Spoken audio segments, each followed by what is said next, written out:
como filosofía de firma en general, es el entorno, el lugar en donde está ubicado el proyecto. Esto es fundamental porque es lo que te da la pauta para que el proyecto, una cosa que a nosotros nos preocupa mucho, es que los proyectos tengan un sentido de pertenencia en el lugar en el que se ubican. Entonces, cada proyecto que hacemos, además, digamos, de una cierta intención de diseño y de un concepto de diseño, tiene muy íntimamente ligado el sitio en donde se encuentra. Cada proyecto tiene ciertas condicionantes. Algunas condicionantes las puedes manejar, la parte conceptual, la parte financiera, si tú quieres, y tal. Y hay otras que son fijas, que tienen que ver con el sitio. Y esas condicionantes que no puedes alterar son con las que tienes que vivir. Puedes pelear con ellas o puedes establecer un vínculo mucho más, ¿qué te diré? Mucho más íntimo entre lo que tú quieres hacer y lo que el sitio te permite, ¿no? Entonces, toda esta mezcla de cosas y todas estas condicionantes y todas estas ingredientes, por así decirlo, es lo que hace que un proyecto realmente tenga una esencia y tenga un corazón y un espíritu que después debes reflejarlo, debes hacerlo salir en una solución arquitectónica. Recordemos que la arquitectura, siempre digo yo, que es probablemente una de las actividades más políticas que hay. Y en el sentido estricto, si vamos al origen etimológico de la palabra, polis tiene que ver con la ciudad, y la ciudad tiene que ver con las personas, ¿no? Entonces, tiene esta responsabilidad de ejecutarse de manera correcta para que el proyecto abone a una mejor ciudad y a una mejor sociedad. El primer proyecto siempre tiene un cariño particular por ser el primero. Y fíjate, es curioso porque pues cuando uno termina la escuela, yo terminé la escuela hace 32 años. Yo salí de la carrera en 1988. Entonces, y comencé a trabajar prácticamente en el último semestre de la carrera. Entonces, yo empecé a trabajar un 9 de mayo de 1988 y desde entonces no he dejado de trabajar en el área del diseño. Siempre me he enfocado en el diseño y no tanto en la construcción.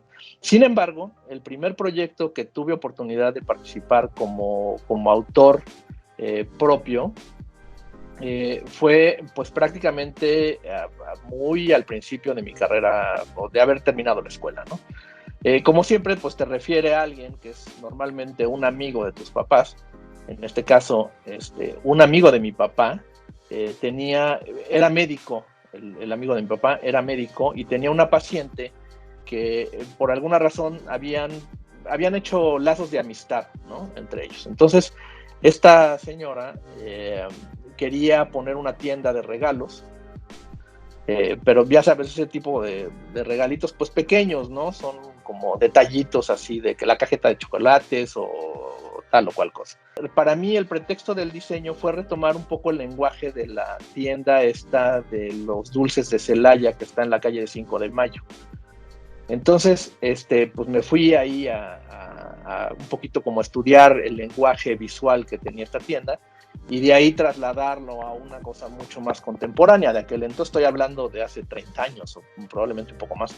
Entonces, y había que hacer la obra, ¿no? Entonces yo me sentía pues arquitecto completo, diseñador y ejecutor de obra. La verdad es que salió muy bien. La señora quedó encantada y el proyecto pues terminó realmente, pues sí, con todas estas circunstancias que siempre tienen los proyectos y sobre todo las obras, pues de terminar a tiempo y de coordinar todo y tal. Y creo que una de las grandes lecciones fue encontrarme conmigo mismo, encontrarme en el sentido de poder establecer a partir, digamos, del solo conocimiento académico que tenía entonces, saber que podía hacer las cosas, ¿no? Creo que eso fue lo más relevante, que tenía yo esa, pues siempre sale uno con este temor de que pues no sabes nada, terminas la escuela y pues sientes que no sabes realmente nada. Entonces, para mí eso fue muy, muy importante porque me dio mucha seguridad para lo que vendría después. Absolutamente amigo de las maquetas. Por supuesto, y ahora, la tecnología ha permitido que eso avance grandemente, pero las maquetas de estudio son, en mi opinión, fundamentales cuando se trata de obras de arquitectura, más que de interiores. Los interiores es un lenguaje diferente, pero cuando estás hablando de arquitectura, el poder analizar una forma que puedes tocar y que puedes ver y darle la vuelta es mucho más enriquecedora que tenerlo en un programa de 3 dimensiones. Y luego en la universidad, cuando terminábamos el semestre, hacíamos una cena en casa de uno de mis compañeros que tenía un espacio muy grande, un jardín y una terraza muy grande. Y hacíamos una fogata y lo que quemábamos eran las maquetas del semestre, ¿no? Entonces era una especie como de ritual de purificación. Hace varios años, para el concurso de Torre Coy, en Monterrey también, con el mismo cliente, esto te estoy hablando del año 2007, por alguna razón teníamos a un conocido en Kansas City que imprimía maquetas en acrílico. Las primeras impresoras que había era un pedazo de acrílico sólido y él podía imprimirnos la maqueta. Bueno, entonces le pedimos unos días antes que nos hiciera favor de imprimir una cosa conceptual que en realidad no era una maqueta, era un volumen, pero lo que nos hacía interesante era este mensaje de la tecnología que estábamos usando para representar el proyecto. Y entonces me acuerdo que nosotros teníamos que presentar el proyecto un martes a las 4:30 de la tarde. Y yo estaba hablando con este amigo allá el jueves en la noche. Y me dijo, sí, no te preocupes, mándame tu archivo y yo aquí me ocupo de imprimir. Bueno, pues ok, se lo mandé. El viernes en la noche me habla para decirme, ¿sabes qué? Pues no tengo manera de imprimirlo, no tengo tiempo, ya no va a poder. Y entonces me dijo, sin embargo, tengo un conocido que puede hacértelo y está en Houston. Entonces, bueno, pues ahí voy con el conocido que además yo no lo conocía, era conocido de este amigo. Y entonces, pues a rogarle que la pudiera hacer el fin de semana, ¿no? Y los norteamericanos, pues son muy rigurosos en sus horarios y tal. Entonces, después de mucho llorarle, finalmente conseguimos que nos hiciera la maqueta, que era una maqueta de no más de 20 centímetros de altura, pues es la Torre Coy, para el concurso. Entonces, finalmente la pudo imprimir, dijo, nada más que yo no puedo mandártela hasta México, te la puedo poner en la frontera si quieres. Entonces tuvimos que conseguir una de estas P.O. Box en Estados Unidos y Juan Andrés, mi socio, tuvo que volar a Monterrey la noche antes para poder ir por ella hasta McAllen. Entonces llegó a Monterrey, tomó un coche de alquiler, se fue corriendo a McAllen para traer la maqueta de regreso y presentarla el martes. Pues llegó, te digo, la presentación me acuerdo perfectamente, eran las 4:30 de la tarde y él de haber llegado como 4:45. O sea, llegó 15 minutos tarde con la famosa maqueta. Ese concurso, bueno, pues eventualmente lo ganamos y hoy es la Torre Coy, pero te estoy hablando de hace 13 años, ¿no? Entonces, pues te digo, yo más las experiencias que tengo con las maquetas pues son más bien gratas, ¿no? De todas estas cosas que suceden alrededor de las entregas y de la producción de las maquetas, que todas estas que te platico pues son artesanales.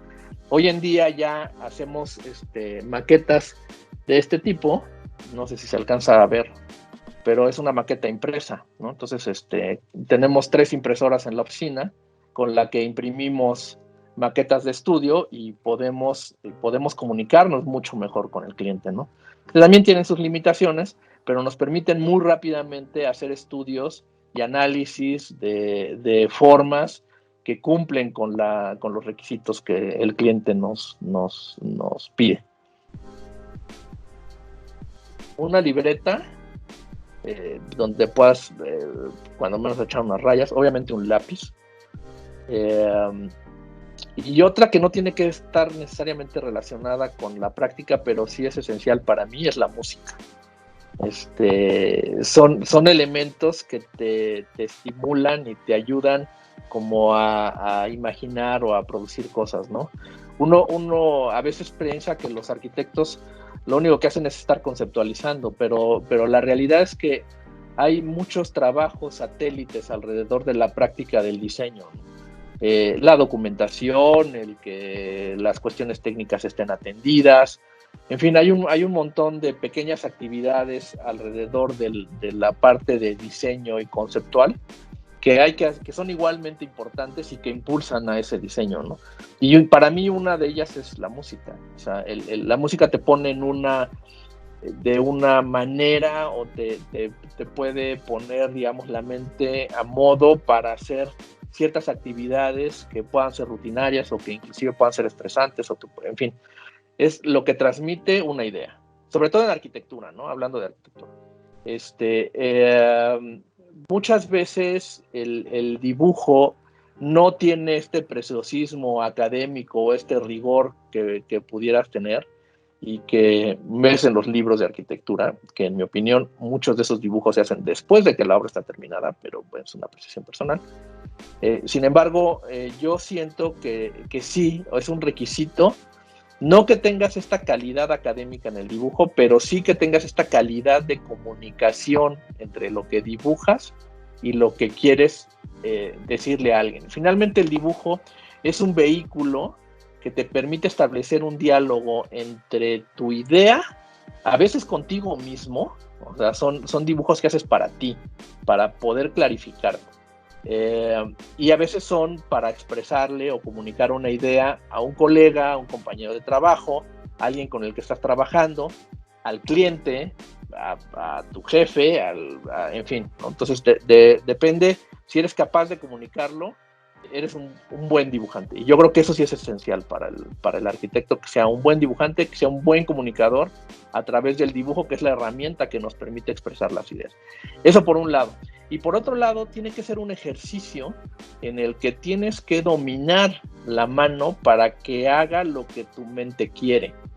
Entonces, sí es muy importante que los arquitectos dibujemos todo el tiempo a mano, aunque sean garabatos en una hoja de papel, pero lo que estás haciendo es conectar la mano con el cerebro.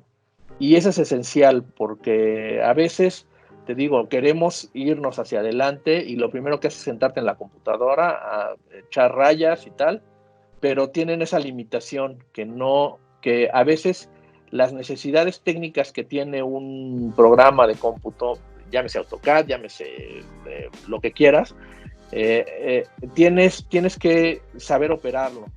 Tienes que saber cómo se utiliza para que haga lo que tú quieres. Entonces, muchas veces tienes que aprender a usar el programa para hacer lo que tú estás buscando y eso te quita tiempo, ¿no? O sea, no deberías de tomar tiempo para averiguar cómo hacer lo que quieres hacer, sino simplemente hacerlo. Entonces, el dibujo te permite esa libertad de poder hacer lo que tú quieras y luego probablemente sí llevarlo a un programa de modelado, y ese programa de modelado te produce una maqueta. Ahora que estamos platicando las maquetas, una maqueta que puedas imprimir o que alguien te pueda hacer o tú mismo hacer, y de esa manera pues vas complementando tus ideas. Es un ejercicio cíclico. Yo siempre creo, en la oficina tenemos una filosofía alrededor de algo que es bien conocido, que es el diseño ontológico. El diseño ontológico no es otra cosa más que, digamos, una versión circular de lo que estás haciendo, en donde te mueves en un círculo en el que pasas siempre por el mismo punto, ¿no? Entonces, a veces las personas creen que te quedas encasillado en una idea y estás dándole vueltas y vueltas y vueltas. Sin embargo, si esto lo levantas en una tercera dimensión, en realidad no es un círculo plano, es una espiral ascendente, ¿no? Entonces, si tú la ves desde arriba, pues parece que pasas por el mismo punto, pero en realidad estás pasando con un nivel de conocimiento que puede ser pequeño, puede ser más grande, ¿no? Entonces, lo que vas haciendo es que vas refinando ese conocimiento y vas pasando por ese mismo punto con un nivel mucho mayor de conocimiento del problema y del diseño y de lo que quieres hacer. Entonces, el dibujo se vuelve esencial para eso, porque te permite explorar rápidamente y ese círculo hacerlo muy rápido, ¿no?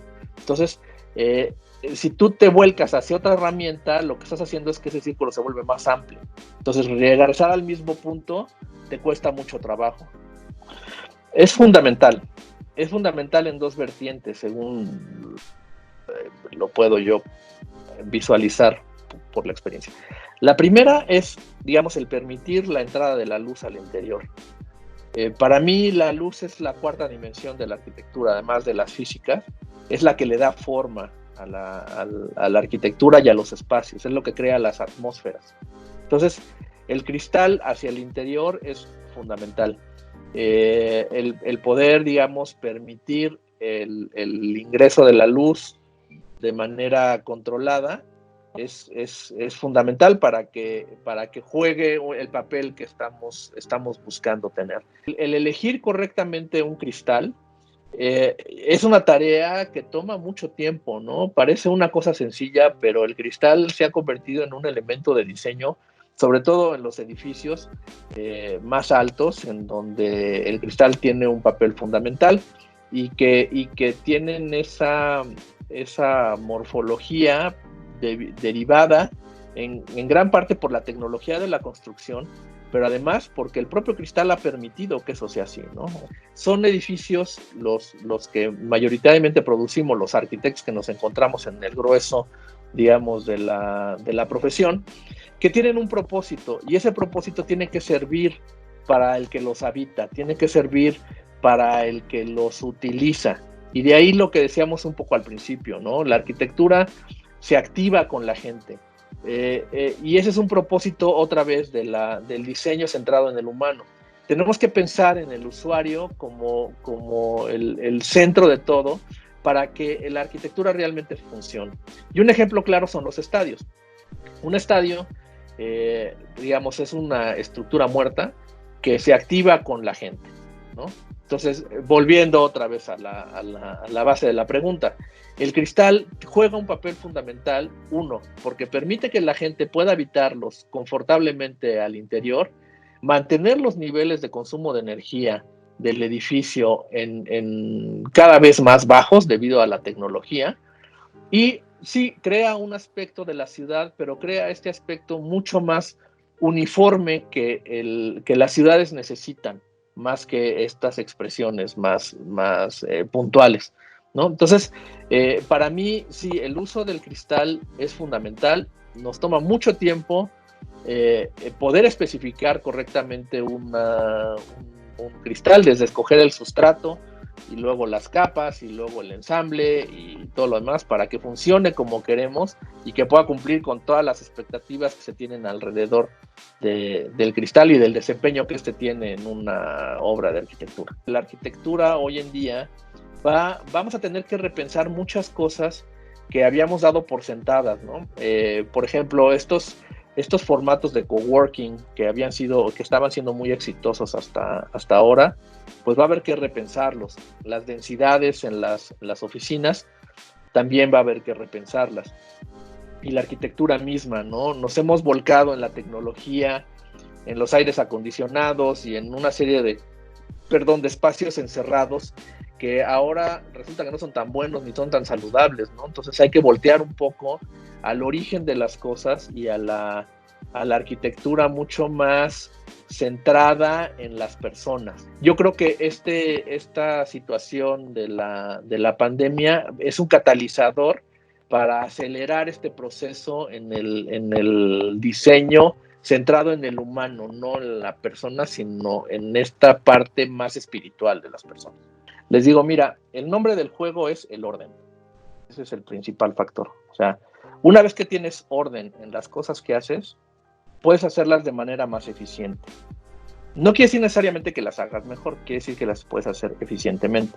Pero si pudieras mejorar lo que estás haciendo, dado que tienes más tiempo para pensar en lo que es realmente relevante para el proyecto. Entonces, para alguien que es joven, que está empezando su carrera profesional y que quiere, digamos, entender un poco más estos procesos, yo diría que lo primero es establecer un orden en lo que haces.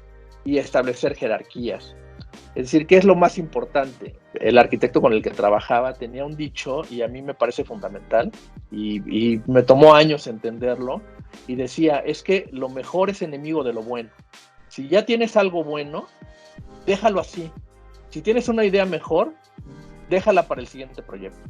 Esto ya déjalo así, ¿no? No quiere decir esto que te conformes con algo que no es, con lo que no estás satisfecho. Quiere decir que todas las cosas y todos los procesos siempre son perfectibles en nuestras cabezas y en nuestras mentes, ¿no? Sobre todo algunos arquitectos que padecemos, digamos, de esta necesidad de perfección de las cosas, a veces caemos en esa trampa y a veces eso nos ocasiona que nosotros mismos nos metemos el pie con el trabajo que estamos haciendo porque no entendemos exactamente para qué es, cómo es y cómo debemos expresarlo. Entonces, para mí eso es fundamental, el entender qué es lo que vas a hacer, cómo lo vas a hacer, en qué tiempo tienes y cómo quieres expresarlo. Gracias por esta oportunidad de platicar y expresar que creo que es algo que la pandemia nos está dejando, que son estas nuevas formas de comunicación y de establecer diálogos, utilizar las herramientas tecnológicas, que es lo que estamos haciendo ahora, para establecer nuevos sistemas de comunicación y nuevos sistemas de interacción y de llegar a más personas a través de, pues, sea de redes sociales o de difusión del conocimiento a través de plataformas como esta que estamos usando ahora. Y creo que eso es muy valioso y tenemos que tomarlo en consideración y utilizarlo como una herramienta que ustedes están haciendo muy bien. Y pues agradecerles por la oportunidad de platicar y de expresar pues mucho de lo que uno lleva siempre dentro y que no siempre te cuestionas, ¿no? Y que a veces eso pues ojalá a alguien le sirva de algo y que lo tome como experiencia y a partir de eso pues cree sus propias experiencias y vivencias, ¿no?